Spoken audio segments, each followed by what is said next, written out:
증시 분위기를 생생하게 전해드리는 이항영의 월가이드 시간입니다. MTN 이항영 전문위원님과 오늘 이야기 나눠보겠습니다. 위원님 안녕하세요. 네, 안녕하세요.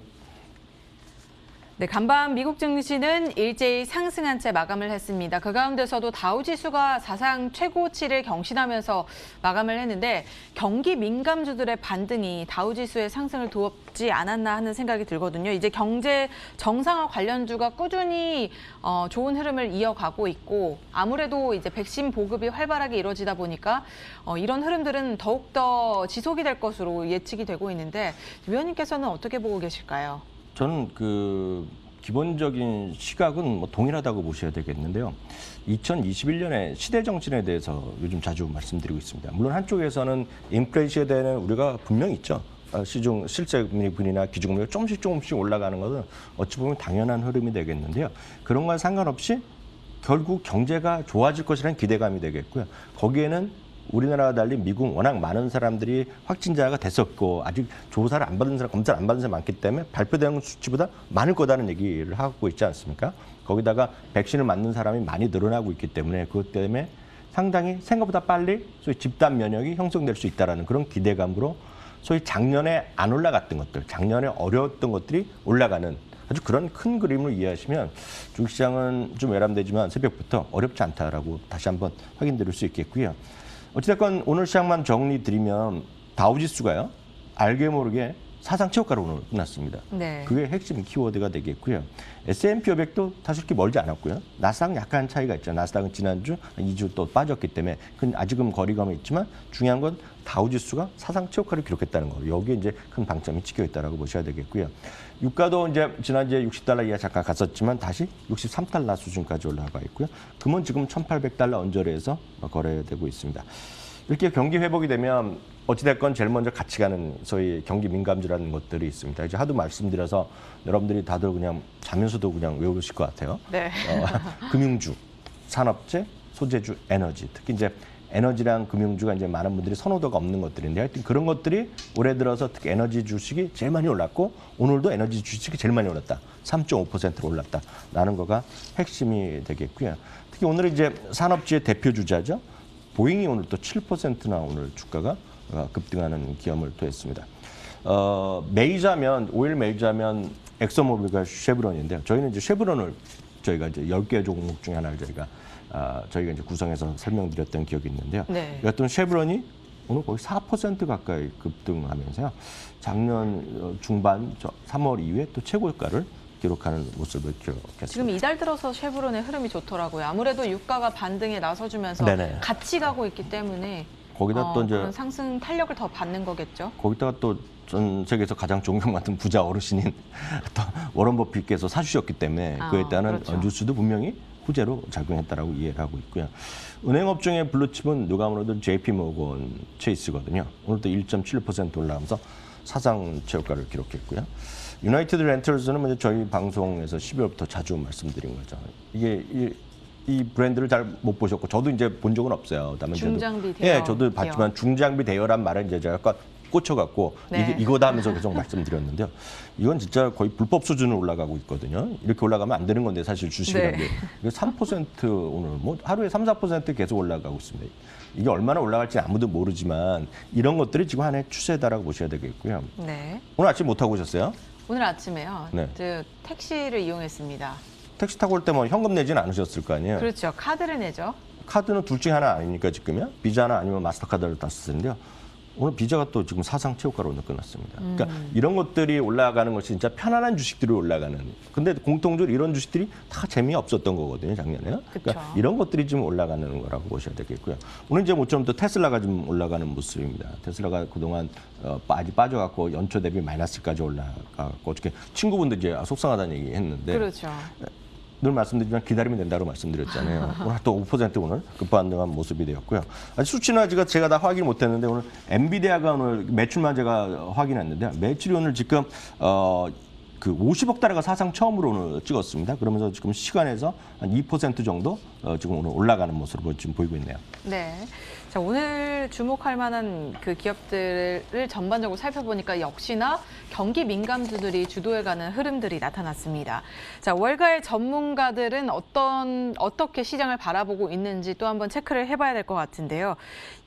과연 그간 좀 미국 증시가 부진했었잖아요. 그게 네네. 조정이었었는지 이제는 다시 반등에 나서주는 건지 뭐 어떤 시각을 가지고 미국 증시를 판단해봐야 되는지 의견들을 한번 살펴보고 싶은데요. 네, 모건 스탠리 얘기 한번 확인해 보겠는데요. 모건 스탠리 기본적으로 긍정적으로 시각을 갖고 있고 변동성은 있을 것이다. 그리고 주가 조정 보이더라도 매수의 기회라고 계속 말씀을 하고 있는데요. 오늘도 똑같은 얘기를 하고 있습니다. 변동성은 또 이어질 거라는 얘기하고 있는데 사실 보면 이거는 뭐 상식적인 얘기죠. 주식은 변동성이 없을 수가 없다라고 보셔야 되겠고요. 한편 금리 상승은 여기 있는 분들도 뭐 저희 방송이랑 똑같습니다. 리스크 요인이라는 거죠. 금리가 올라가는 건. 다만 이제 섹터별로 특히 불리하게 작용할 수 있다라는 얘기를 하고 있습니다. 그렇지만 현재 시점에서 현재 시장에서 주가 조정은 분명히 매수 기회로 삼아야 된다라는 얘기를 오늘 모건스탠리에서 다시 한번 확인해줬고요. 네드 데이비드 리서치에서는 이런 얘기하고 있는데요. 금리 상승으로요. 금리가 상승하면서 멀티플에 대한 부담, 그러니까 고퍼를 주는 거에 대해서는 부담이 있을 수 있다는 얘기하고 있습니다. 그러면 어떻게 되느냐?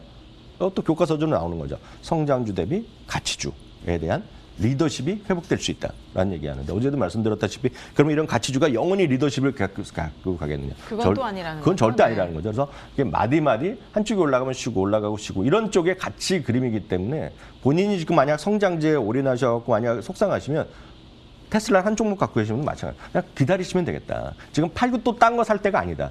팔고 나서 딱 5% 올라가면 진짜 그렇게 속상한 게 없거든요. 그래서 웬만하게 진짜 좋은 주식 여러분들 진짜 확신 들여서 사신 거 아닙니까?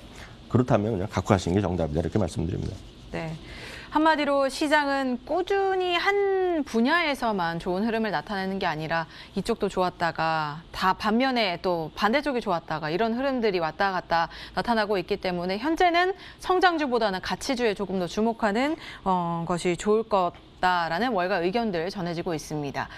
자, 이런 가운데 시장에서는 또 하나의 좋은 소식들이 들려왔습니다. 좋은 소식이 들려왔습니다. 존슨앤존슨에서 이제 개발한 코로나19 백신이 조만간 미국 FDA 승인을 받을 거다라는 얘기가 나왔는데 이게 기존의 모더나나 화이자 백신이 2회 접종을 했어야만 했는데 이 존슨앤존슨은 1회 접종만으로도 백신의 효과를 볼 수 있다고 하니까 훨씬 더 빠른 속도로 백신 접종 그리고 집단 면역이 가능할 것으로 예상이 되고 있는데요. 네, 맞습니다. 이제 그래서 1회에 한 번 접종하는 거기 때문에 이제 관심이 많은 거죠. 그렇기 때문에 이제 긴급 승인 나오고 정식 승인이 뭐 조만간 날 수 있다 얘기를 하는 거죠. 그러다 보니 이제 월요일부터 말씀드렸다시피 집단 면역이 과연 생각보다 빨리 진행될 수 있느냐에 대해서 제가 숫자를 몇 가지 존스 홉킨스 대학의 그 그렇죠. 교수 얘기를 제가 전해드렸는데 뭐 알 수 없지만 하여튼 오늘 나오는 거로 보면 지금 4월 말까지요 한 1억 4천만 명 정도가 좀 보급되는 거로 얘기하고 있고요.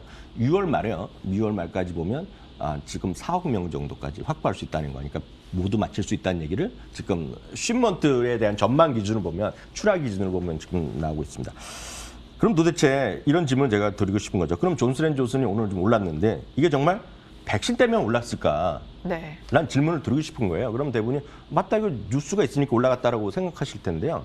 이게 오늘 그림이거든요. 좀 올랐죠. 그래서 이게 뭐 고점 대비 약간 차이가 있지만 뭐 사상적 효과 가는 그림인데요. 그 다음 그림 한번 잠깐 보여주시겠습니까? 이 그림이 딱 보시면 어떤 그림인지 혹시 감이 잡히시겠어요? 이 그림이요? 이거 10년짜리 그림이거든요. 그렇네요. 저 위에 존슨앤존슨 10년 주가인데요. 네. 다시 한번 계속 잡아주시면 그 아래 나오는 그림 있죠? 아래 나오는 그림이 뭐냐면 계단식으로 조금씩 올라가고 있지 않습니까? 네. 디비던드라고 써 있거든요. 배당금이네요. 그러니까 배당금이거든요. 배당금이 무려요. 59년째. 5년 동안 월급 올라가기도 쉽지 않은데요. 59년째 연봉을 올려준 기업이 바로 이 기업이니 배당금이요. 제가 드리고 싶은 말씀은 존슨앤존슨이 주가가 기본적으로 올라가고 장기적으로 올라가는 것은 좋은 회사기 때문에 올라가는 건데 지금 이 주식이. 그리고 존슨앤존슨은 이 백신 같은 거 코로나19 전 없어도 상관없다고 보고 있거든요. 뭐냐면 존슨앤존슨 나오는 걸 제품 모르신 분이 어디 있습니까? 그때 우리 무작정 따라하기에서 한번 위원님 함께 소개했잖아요.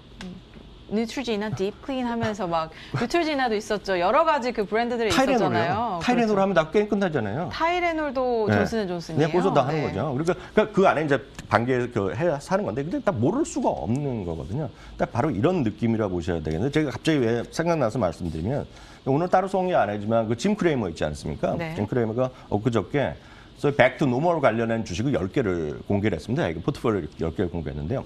첫 번째 주식 뭔지 아십니까? 첫 번째 주식이요. 저희 10개 주식 중에 첫 번째 주식 혹시 기억하시죠?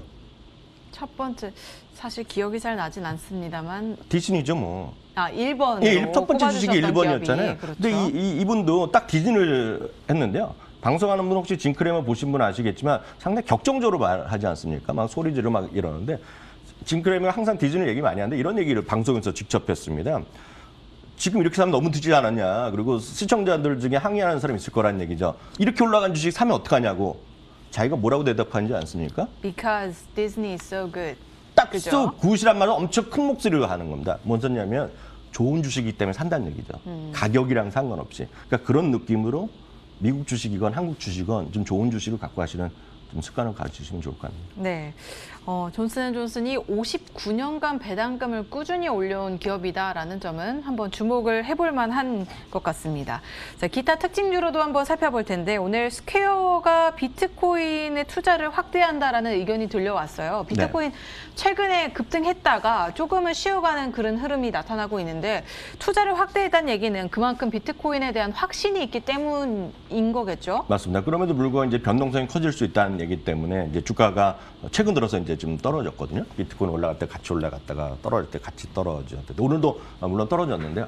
실적은 이제 상당히 깜짝 실적을 다시 한번 발표했고 이제 비트코인을 이번 분기에 더 샀다 얘기해갖고 이제 떨어졌는데요. 문제는 이런 단기간의 뉴스가 될 것 같고요. 월가에서는 어떻게 했느냐? 월가 오늘 그 8군데에서 투자 의견을 새로 재확인해줬는데요. 물론 이제 매수에서 중립으로 내린 곳도 있고요. 한 군데가. 중립에서 매수로 옮기는 것도 있는데요. 8군데 중에서 7군데가 오늘 목표 주가를 다 올렸다는 거. 여기에 좀 방점이 찍혀 있겠고요. 여러분들 좋아하시는 크록스 있지 않습니까? 크록스도 이제 실적을 좋게 발표했는데 워낙 그쪽으로 올라서는 오늘 좀 차익 실현 물량이 나왔고요. 앞서도 이제 전기차 얘기 나오던데 또 워커스 이런 거 얘기하시는 분 많으셨을 것 같은데요. 네. 이게 이제 미국의 이제 그 우체국이랑 마찬가지죠. USPS랑 계약을 하려고 추진해가고 했는데 그게 이제 무산됐거든요. 그 비딩에서 실패했습니다. 네. 이거 지금 불과 한 뭐 일주일 이렇게도 안 돼갖고 50%가 주가 떨어졌거든요. 여기 뭐냐면 그 긴 음봉이 보이네요. 네, 그래서 제가 드리는 말씀은 그 전기차나 이런 것들은 만들 수 있는 회사가 수십 개, 수백 개 군데가 생길 수 있거든요. 그래서 그 자체가 내연기관보다 좀 단순한 겁니다. 그래서 어떤 뉴스나 이런 것보다는 진짜 오랫동안 지속 성장하고 소위 서스테이너빌리티죠. 지속할 수 있는 그런 기업에 좀 주목하시라 이렇게 말씀드리고 싶고요. 쇼피파이가 어저께 이제 증자를 발표하면서 주가 밀렸는데 오늘 틱톡이랑 또 제휴를 발표했습니다. 오늘 틱톡의 주가 좀 반등을 했고요. 이번 앞서도 얘기가 나오는데 중국의 디디 아시지 않습니까?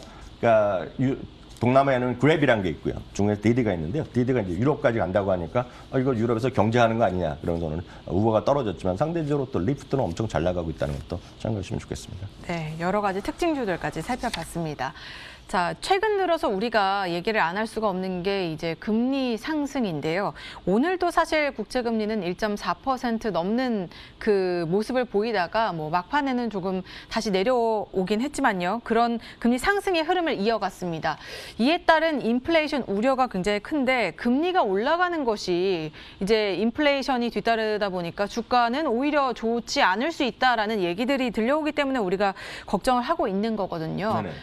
이 부분에 대해서는 어떤 우려감과 어떤 생각들을 좀 가지고 가야 되는지 한번 언급을 해 주시면 좋을 것 같은데요. 네, 맞습니다. 지금 현재 주식시장 이제 발목을 잡는 것이 있다 그러면 앞서 말씀드렸던 많이 올랐다는 거, 그 자체가 분명히 있는 거죠. 그리고 이제 또 하나가 역시 그 기반이 되는 것이 어떤 인플레이션이 되는 우려감인데요. 얼추 보면 그건 교과서적으로 이제 맞는 얘기죠. 왜냐하면 금리가 올라가는 것 자체가 방향성으로 보면 주식시장의 악재인 건 맞는데요. 여기서 이제 우리가 하나 빼먹으면 안 되는 것이 지금 금리의 수준을 한번 생각하셔야 되는데 오늘도 금리 좀 올라가 10년물 기준으로 말씀드리면 뭐 1.3, 1.35 정도 나오는데요. 그게 진짜 조금 올라간다 해서 그게 정말 문제가 되는 수준이냐를 한번 곰곰이 생각해 보셔야 되겠고요. 왜냐하면 금리가 이렇게 바닥에서 올라가는 것은 경기가 좋아질 것이라는 기대감 때문에 올라가는 거거든요. 그러니까 아주 절대적인 낮은 금리라고 보여야 되는데 그럼 절대적인 낮은 금리라는 걸 또 우리가 사람마다 다 다룰 수 있는데요. 이게 의미 있는 통계, 120년짜리 통계를 오늘 갖고 와봤는데요. 뭐냐면 이게 아주 쉽게 얘기하겠는데요. 왼쪽 같은 경우 보면은요, 3%예요. 그러니까 지금 1.3%인데요. 금리가 3% 아래였을 경우에, 실제 저금리 수준에서는 금리 하락기보다는 금리 상승기에 오히려 주가의 상승 확률이 컸다는 겁니다. 네. 다시 한번 말씀드리면 저금리 상태에서는 금리가 올라가는 시기가 하락기보다 오히려 상승 확률이 컸다는 얘기가 되겠고요. 저희가 오른쪽은 생각한 것보다 반대로 움직인 거네요. 그러니까. 오른쪽에 하면 맞는 얘기죠. 금리가 절대 수준이 높으면 금리가 올라갈 때는 내리고 금리가 내려갈 때는 올리는데 진한 거가 금리 하락기고 하늘색이 금리 상승인데 네. 절대적인 금리가 3% 정도 잡으시고 그 낮을 때는 금리가 올라가는 것을 그렇게 악재로 최소한 악재로 보는 것은 제가 보기일 때는 과한 해석이다 말씀드리겠고요. 그럼 이 말씀까지는 드시면 될 것 같아요. 그러면 왜 많은 사람들이 항상 시장이 어렵다는 얘기에 많은 사람들이 우리의 목소리하고 귀를 기울이지 않는 것인데요. 늘 말씀드리지만 역사적으로 항상 그랬습니다. 경제가 좋다, 세상이 좋아진다는 사람의 얘기보다는 어렵다고 얘기하는 사람들이 쉽게 얘기해서 더 똑똑하게 들린다는 겁니다. 그건 역사적인 항상 그랬습니다. 그래서 똑똑하게 들고 정말 인사이트가 있어 보이는 거죠. 그런 사람들이 공부도 많이 하고 통계도 많이 얘기하는데 반대로 시장 긍정적으로 얘기하는 사람 보면 영어로 하면 나이브하게 들린다는 겁니다. 그냥 대충대충 말하는 사람들은 같다는 거거든요. 근데 그건 항상 그래왔다는 걸 이해하셔야 되겠고요. 물론 시장이 떨어질 수도 있고 나쁠 수도 있지만 중요한 것은 주당 이익, 기업의 실적이 지금보다 내년이 더 좋아질 거고 그 전망 자체가 계속 올라가고 있다는 거는 큰 흐름에서 좀 여유를 갖고 시장을 바라보시라 이렇게 조언 드리고 싶네요. 네. 최근 들어서 금리 상승에 대한 우려감이 상당했습니다. 주가가 다시 한번, 시장이 다시 한번 좋아지지 않고 좀 나쁜 쪽으로 가지 않을까 하는 걱정들이 많았는데 그것보다는 올해 그리고 내년에 기업들의 실적이 더 좋아질 거다라는 그런 이야기들을 참고하셔서 투자 전략을 세워보시기 바랍니다. 지금까지 MTN 이항영 전문위원님과 함께했습니다. 오늘 말씀 고맙습니다.